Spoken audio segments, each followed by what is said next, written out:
Bien, vamos a comentar brevemente las características de la arquitectura griega para que las entendáis mejor. En primer lugar, fijaos, dice que es adintelada. Adintelada ya lo vimos, esto lo vimos en clase, recordad que es cuando los empujes de un edificio caen verticalmente o bien sobre pilares, o bien sobre columnas, o bien sobre algún tipo de muro. Los griegos solamente les gustaba la estructura adintelada, solo muy tardíamente empezaron a surgir otras formas constructivas basadas ya en el arco y la bóveda, pero eso va a ser algo más de Roma. Otro elemento que distingue a la arquitectura griega es la búsqueda de la proporción y la búsqueda de la belleza. La belleza es que el edificio debe ser, ante los ojos, debe ser bello. ¿Y cómo lo consigo? Por medio de la proporción. ¿Y qué es la proporción? Que todas sus partes tengan una relación armónica entre sí.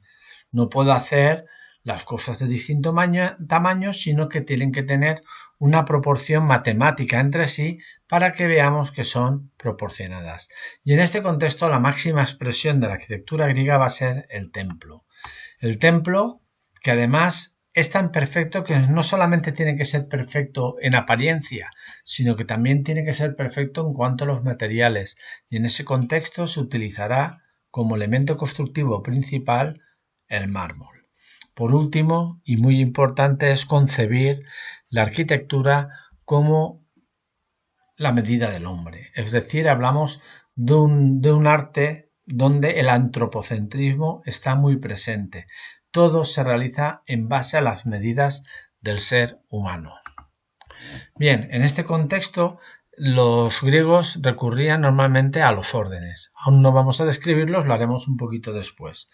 Pero sí que tienen siempre estas tres características básicas. Todos los edificios obedecen a un orden, veremos cuáles son. El material constructivo esencialmente es la piedra caliza, normalmente la arenisca porque es más abundante, y a veces también, muy importante, aparece lo que se denomina el mármol blanco pentélico, que es un mármol, unas canteras que se encuentran cerca de Atenas, que en este caso el mármol no es una roca como la caliza, es una roca de otro tipo. Y otra característica muy importante es que el templo se policromaba, es decir, se pintaba en colores y por lo tanto se creaba una verdadera armonía entre la arquitectura y el paisaje, que es otro elemento que distingue a la arquitectura griega. Bien, y en este contexto lo más importante era el templo, al cual le dedicaremos más tiempo para preparar la actividad mañana. Vamos a hablar ahora de los órdenes. Los órdenes esencialmente son formas de disponer los edificios y de presentar los edificios al espectador. Y los órdenes, una cosa muy importante es que son inamovibles, no se combinan entre sí.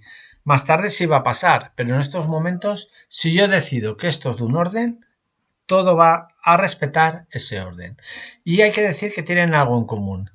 En primer lugar, todos los edificios presentan un entablamento, que es la parte superior del templo, que se llama la parte sustentada, donde se encuentra el techo.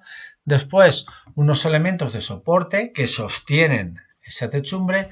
Y por último tendremos el basamento, que es la zona de la base donde se apoya ese templo. Todos siguen la misma disposición. Lo que van a cambiar son los elementos o la forma de los elementos que vamos a encontrar en ellos. Y el más antiguo, el primero que surge, es el orden dórico. El orden dórico simboliza lo sobrio, simboliza lo viril, simboliza lo masculino y siempre da un aspecto mucho más recio que el resto de órdenes. Y llama la atención esencialmente por tres cosas. En primer lugar, porque las columnas carecen de base, es decir, la base de la columna se apoya directamente sobre el suelo. En segundo lugar, la columna tiene un capitel muy sencillo, fijaos, prácticamente sin decoración, ¿de acuerdo? Y por último, el entablamento, que presenta una decoración que se llama un friso, que en primer lugar la parte baja es lo que sería el arquitrabe, es continuo, sin decoración, y lo que es la parte del friso, que es la parte decorada escultóricamente, se divide en triglifos y metopas. Bien, estos triglifos y estas metopas realmente son un recuerdo de lo que eran los antiguos templos griegos, que eran en madera. Los templos originalmente eran en madera y recuerdan estos triglifos que son estas cosas de aquí, recuerdan lo que serían las vigas que sobresaldrían por los lados del edificio que sostenían el techo. Y en las metopas, que era la parte intermedia entre los tríglifos, se decoraban escultóricamente. Y ya por último aparecería el frontón, que es donde también aparecía decoración escultórica, y una cornisa que normalmente salía mucho hacia afuera para proteger esas esculturas de la lluvia. El orden dórico, por lo tanto, como os he dicho, era el más sencillo. Después surgió el orden jónico. El orden jónico podríamos decir que es mucho más esbelto, mucho más elegante, y va a ser muy característico sobre todo a partir del siglo V a.C. ¿Qué lo distingue del orden dórico? En primer lugar lo distingue el entablamento. Si os fijáis, lo que es la parte del dintel, la parte del arquitrabe, está dividida en 3 franjas que se llaman platabandas. Por otro lado, el friso, en este caso este templo no lo tiene, es un friso continuo, es decir, desaparecen los triglifos. Y lo que más los distingue es la columna que presenta 2 cosas. El capitel, que es un capitel de volutas, ahora veremos qué simboliza, y las columnas presentan una basa. Aquí se ve más claramente en el dibujo, ¿de acuerdo? La basa que presentan estas columnas. Bien, el capitel de volutas tiene su origen en los antiguos templos en madera también.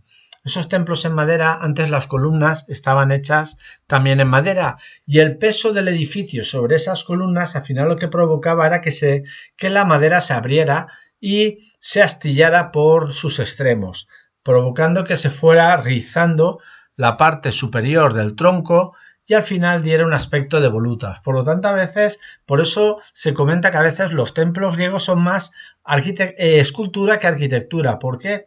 Porque realmente estoy reproduciendo en piedra lo que eran los antiguos templos en madera. Por lo demás, ya el material constructivo, la forma constructiva exactamente es la misma en todos. Y posteriormente surgió el orden corintio. El orden corintio que surge ya en lo que se denomina el posclasicismo, en el siglo IV a.C., y que realmente es exactamente igual que el orden jónico. ¿Qué cambia? Cambia solamente el capitel. El capitel, que es un capitel mucho más decorado, es un capitel que se denomina de hojas de acanto y que tiene también su origen en una leyenda, en una mitología que explica un poco el origen de este orden. Lo podéis buscar si queréis en cualquier enciclopedia buscando el origen del orden corintio. Bien, hay que señalar que con el tiempo, con Roma, surgirán algunas alternativas a estos órdenes. Realmente surgirá lo que se llamará el orden dórico romano, surgirá el orden toscano y definitivamente surgirá, que será muy popular en toda la zona de Europa en el siglo XVII, el orden compuesto, que es una combinación entre el capitel corintio y las volutas del orden jónico. Bien, el próximo día seguiremos hablando sobre los templos para ya diseñar la actividad que hay que desarrollar sobre estos.